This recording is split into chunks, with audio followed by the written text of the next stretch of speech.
Hi guys, I'm Sam back with the new video. Welcome to my channel Bulls Empire.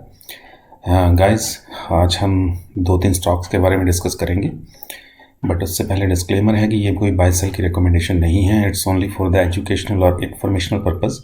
अगर आप कोई position बनाते हैं तो प्लीज़ खुद की रिसर्च कीजिए या फिर अपने फाइनेंशियल एडवाइजर से कंसल्ट ज़रूर कीजिए.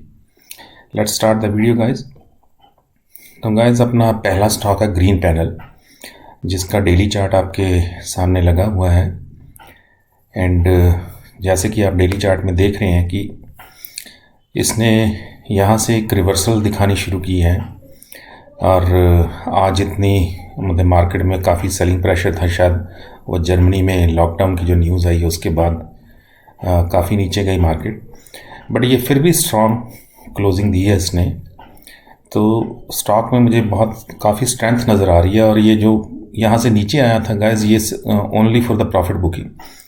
बिकॉज अगर हम कंपनी के फंडामेंटल्स चेक करेंगे तो आप देखेंगे कंपनी ने प्रॉफिट भी बहुत अच्छा बनाया है. चलो हम इसके फंडामेंटल्स पे चलते हैं.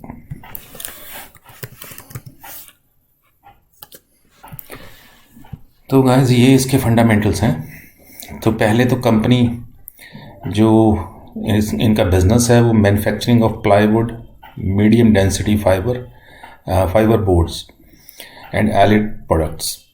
तो बेसिकली इनका प्लाई बोर्ड्स वगैरह का काम है. और मार्केट कैप से आपको पता लग रहा है कि 4600 करोड़ की मार्केट कैप है. एंड ये स्मॉल कैप कंपनी है. स्टॉक की पी है 25, इंडस्ट्री की पी है 26. तो हमें रीजनेबल प्राइस पे मिल रहा है. और जो ROCE है वो 11.8 की है. ROE जो है 10.2 की है. Dividend yield is nothing. जो कंपनी के ऊपर डेप्ट है वो 416 करोड़ का है. और रिज़र्व अच्छे खासे पड़े हैं कंपनी के पास, ऑलमोस्ट उससे डबल पड़े हैं. और कैश इक्विवेलेंट भी 153 करोड़ का है. तो DIs की अच्छी खासी होल्डिंग है 22.7% की. FIs की होल्डिंग है 2.94% की. और FIs ने सितंबर क्वार्टर में अपनी होल्डिंग को कम किया है और DIs ने वहीं अपनी होल्डिंग को बढ़ाया है. और जो प्रमोटर की होल्डिंग है वो 53.1 है. And no change in the promoter holding and nothing is pledged. और कंपनी का जो फ्री कैश फ्लो है वो भी पॉजिटिव है 142 करोड़. तो हम नीचे चलते हैं, इसके क्वार्टरली रिजल्ट देख लेते हैं. तो गाइस ये इसके क्वार्टरली रिजल्ट्स हैं. तो कंपनी का जो सितंबर क्वार्टर का रिजल्ट आया है उसमें इनका जो नेट प्रॉफिट है 67 करोड़ का है. और जो प्रीवियस क्वार्टर में इनका प्रॉफिट था वो 30 करोड़ का था. और अगर हम ईयर ऑन ईयर की बात करें सितंबर 2020 की, तो इनका प्रॉफिट सिर्फ 18 करोड़ का था. तो ईयर ऑन ईयर कंपनी का जो प्रॉफिट है ऑलमोस्ट 4 टाइम है. और अगर क्वार्टर ऑन क्वार्टर देखें तो डबल से ज़्यादा है. बाकी इनके प्रॉफिट मार्जिन देख लेते हैं गाइज. ये है ऑपरेटिंग प्रॉफिट मार्जिन्स. तो लास्ट सितंबर क्वार्टर में 21% के मार्जिन्स थे. और जून क्वार्टर में 22% थी. और इस बार जो इनके प्रॉफिट मार्जिन्स हैं वो भी बहुत अच्छे हैं, 27% के प्रॉफिट मार्जिन्स हैं. और गाइज ये है इसका शेयर होल्डिंग पैटर्न. तो आप देख रहे हैं जो प्रमोटर्स की होल्डिंग है वो कांस्टेंट होल्डिंग है. ठीक है, मार्च 2020 से जो होल्डिंग है वो बिल्कुल कांस्टेंट है. No change in the promoter holding. And DIs ने ऑलमोस्ट अपनी होल्डिंग जो है आधी कर दी है. FIs ने सॉरी. और DIs ने वहीं अपनी होल्डिंग को 4% से ऊपर बढ़ाया है. और पब्लिक की जो होल्डिंग है वो 22.76% से 22.78% से 21.24% रह गई है, जो कि पब्लिक की होल्डिंग थोड़ी कम हुई है. तो guys let's back to the technicals. तो गाइज आप देख सकते हैं RSI ने भी रिवर्सल दिखाई है और स्टॉक भी गिरती हुई मार्केट में स्ट्रॉन्ग क्लोजिंग दी है. तो गाइज यहाँ पे हमें पोजीशन बनानी है, मतलब CMP पे पोजीशन बना सकते हैं. और स्टॉप लॉस हम रखेंगे 360 का. और जो टारगेट रहेंगे 425 का पहला टारगेट रहेगा गाइज. तो रिस्क एंड रिवॉर्ड रेशो जो रहेगा वो 1:1.5 का रहेगा. तो आप इसको वॉच लिस्ट में रखिए कल के लिए. एंड हाँ गाइज, मार्केट कंडीशन ज़रूर देख लीजिएगा. ठीक है। अगर मार्केट गैप डाउन है या मार्केट नेगेटिव है, कल को एक्सपायरी भी है, तो आपको अगर ये थोड़े नीचे रेट पे मिलता है तो ये और भी बेटर है। ठीक है गाइस। तो अपना दूसरा स्टॉक है गाइस गोकुलदास एक्सपोर्ट्स। तो गाइस ये डेली चार्ट लगा है आपके सामने।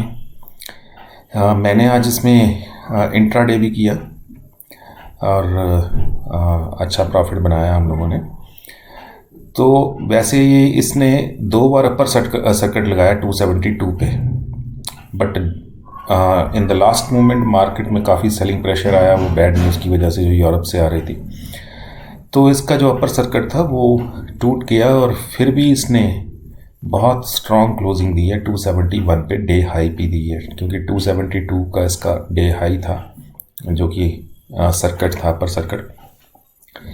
तो गाइज हमें कल अगर मार्केट कंडीशन ठीक है तो हमें इसमें इसका जो प्रीवियस हाई था जो कि इसने कुछ दिन पहले ही बनाया था वो 268 का था और हमें पोजीशन 268 के ऊपर ही बनानी है। अगर ये कल को 268 के नीचे जा रहा है तो फिर हमें पोजीशन नहीं बनानी है। ठीक है गाइस। तो 268 से लेके 272 के बीच में आप पोजीशन बना सकते हैं। पहला टारगेट जो रहेगा वो 300 का रहेगा एंड गाइस जो स्टॉप लॉस लेना है वो 260 का लेना है। ठीक है। 260 के स्टॉप लॉस के साथ एक बड़ा छोटा सा स्टॉप लॉस है, CMP पे पोजीशन बनेगी और 300 के टारगेट्स रहेंगे and risk and reward ratio जो रहेगा वो 1:3 का रहेगा, और ना 1:2 का रहेगा। एंड इसके हम थोड़े फंडामेंटल्स पे नज़र मार लेते हैं। तो गाइस ये बेसिकली एक टेक्सटाइल कंपनी है, इनका बिजनेस है, they are engaged in the business of design, manufacture and sale of wide range of garments for men, women and children. तो गाइस ये कंपनी का नेचर ऑफ बिजनेस है। 1526 करोड़ की मार्केट कैप है, तो स्मॉल कैप कंपनी है।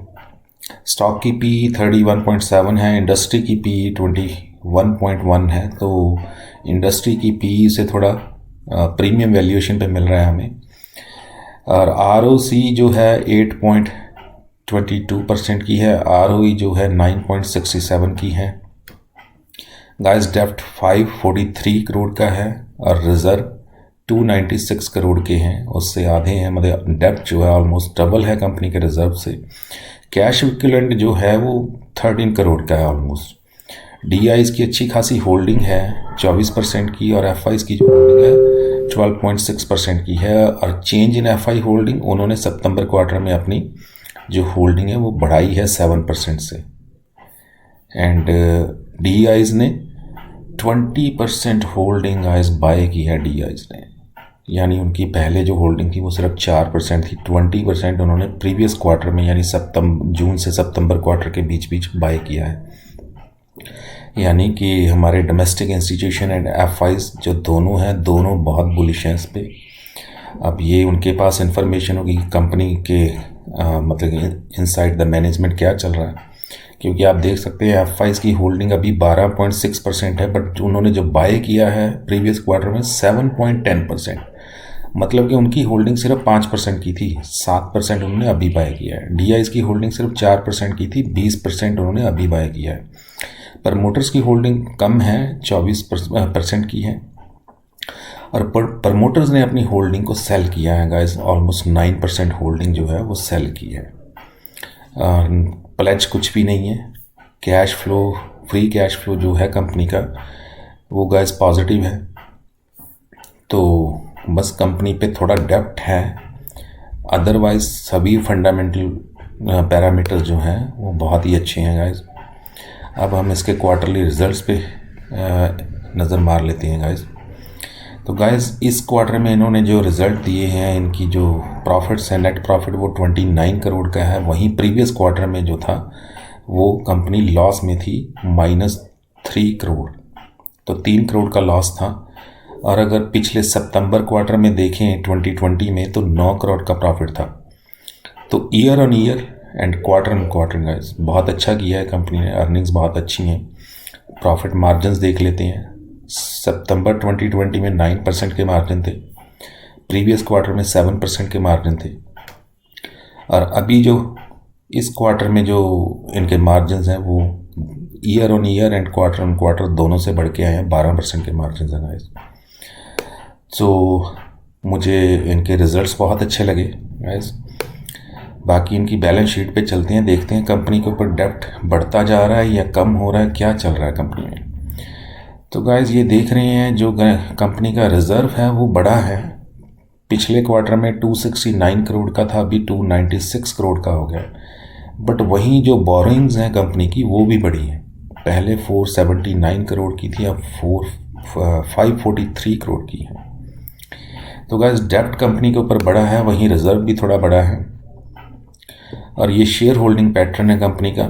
आप देख रहे हैं पहले कंपनी के जब प्रमोटर्स की होल्डिंग थी वो ऑलमोस्ट 33% की चलती आ रही थी, बट अभी वो कम होके 32.72% की, तो थोड़ी सी उन्होंने कम की है। और एफ ने अपनी होल्डिंग को कम किया है और डी ने 7% का बाय किया है। ओके, तो डी ने अपनी होल्डिंग बढ़ाई है बट एफ ने अपनी होल्डिंग थोड़ी कम की है। तो ये ऊपर क्यों दिखा रहे हैं कि उन्होंने दोनों ने अपनी होल्डिंग्स को बढ़ाया?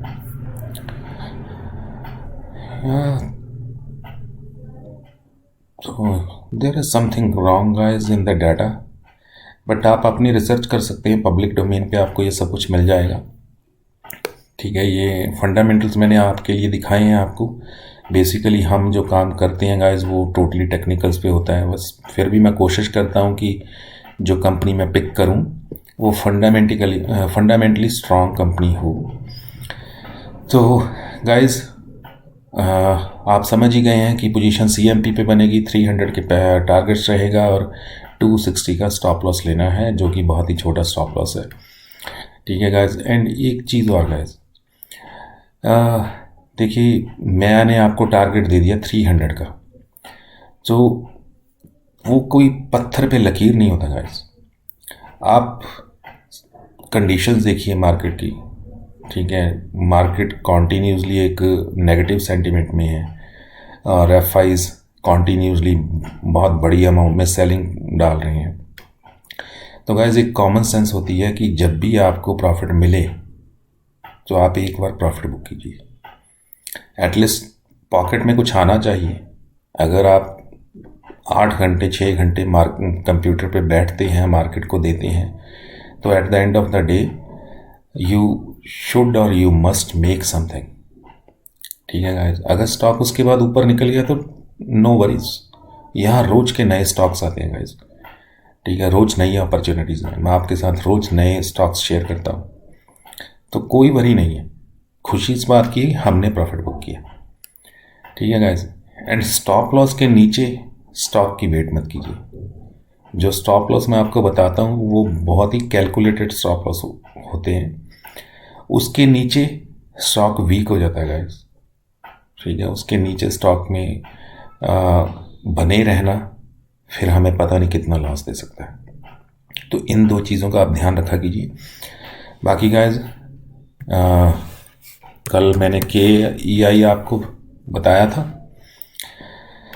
तो मैंने आपको कहा था कि ये 1054 पे या उससे ऊपर बाय करना है। तो ये ऑलमोस्ट उसी प्राइस पे खुला था और इसने बहुत अच्छी मूव दी 1130 की, हमने इंट्राडे में ही प्रॉफिट बुक किया। ठीक है गाइस, बाकी टारगेट्स वही 1200 के बने हुए हैं, बट हाँ मार्केट में काफ़ी ज़्यादा सेलिंग आ गई तो फिर इस स्टॉक में भी ऑब्वियसली सेलिंग आनी थी। और दूसरा था गाइस काबरा एक्सट्रूजन्स। गाइस इसने तो बहुत ही अच्छा मूव दिया और बहुत स्ट्रॉन्ग क्लोजिंग दी है। इसने 325 का, हाँ ऑलमोस्ट 325 का हाई लगाया गाइस। और कहाँ से चला था ये देखिए 275 से चला। ये देख रहे हैं आप, 275.80 पे खुला था और 325 तक गया। तो ऑलमोस्ट इसने 20% के करीब मूव दिया आज ही, और हमने इंट्राडे में प्रॉफिट बुक किया। बट हाँ गाइस, मैं मिस कर गया स्टॉक को, क्योंकि मैं और पोजीशन बनाने में बिजी रह गया। और इसकी मैंने बिड डाली 276 पे डाली तो दिया नहीं, 277 पे डाली फिर दिया नहीं, और मैंने और बिड्स डाली थी तो वो स्टॉक्स आ गए, मेरा ध्यान उनकी तरफ चला गया और मैं ऐसे मिस ही कर गया। ऑर्डर वैसे ही डला रहा, और जब दोबारा देखा तो ये 294 पे था, और 294 पे मेरा मन नहीं किया इसमें एंटर होने का। मुझे ये था कि अब काफ़ी ज़्यादा मूव दे चुका है, और अगर बाय द वे, क्योंकि ये स्मॉल कैप कंपनीज़ हैं तो ये शेयर जो गाइस होते हैं ये क्रेजी होते हैं, इंडेक्स का इन पे कोई असर नहीं होता। लेकिन इंडेक्स कहाँ जा रही है, they have nothing to do with it. अब वो अपनी चाल चलते हैं, क्योंकि लिक्विडिटी कम होती है इन स्टॉक्स में, जो इक्विटी है, नंबर ऑफ शेयर्स हैं वो कम होते हैं as compare to large caps. तो इक्विटी कम होने की वजह से ये स्टॉक्स इंडेक्स की परवाह ही नहीं मानते। जब इनमें बाइंग प्रेशर आता है, बाइंग शुरू होती है ना, तो इक्विटी कम होने की वजह से ये बस ऊपर की तरफ ही जाते हैं। बट मैंने मिस कर दी, बहुत अच्छी मूव मैंने मिस कर दी। एंड बट एनीवे, तो गाइस एक स्टॉक मैंने आपके साथ और डिस्कस करना है, उस पर नज़र रखनी है आपने। अभी मैं आपको पोजीशन बनाने को तो नहीं कहूँगा, क्योंकि मुझे मार्केट कल के लिए थोड़ी वीक लग रही है। गाइस ये है टोरेंट पावर। अब देखिए मार्केट में इतना सेलिंग प्रेशर आया कि 150 पॉइंट नीचे बंद हुई मार्केट, बट ये स्टॉक ने 557 का हाई बनाया, 558 का, और 550 पे क्लोजिंग दी है गाइस।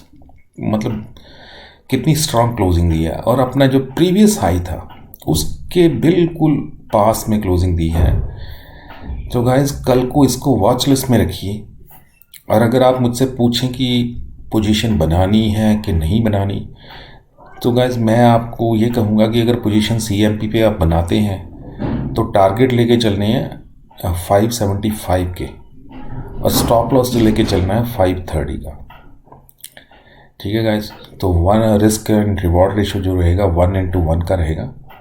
ठीक है, अगर आपने पोजीशन बनानी है तो CMP पे बहुत अच्छा मतलब कि बाइंग लेवल है CMP 550। ठीक है, 575 तक ये जा सकता है, क्योंकि आज गाइस आपको पता होगा इसमें न्यूज़ भी थी ये पर्टिकुलर पावर सेक्टर कंपनीज में, क्योंकि एक्सचेंज पे जो इनके कॉन्ट्रैक्ट्स हैं दोबारा ट्रेड होने शुरू हो रहे हैं, तो उसकी वजह से भी चला हो सकता है। बट हाँ, हम टेक्निकल्स की बात कर रहे हैं तो बड़ी स्ट्रांग क्लोजिंग दी है, तो इस पर नज़र रखिए गाइस। एंड लेवल्स मैंने आपको बता दिए हैं।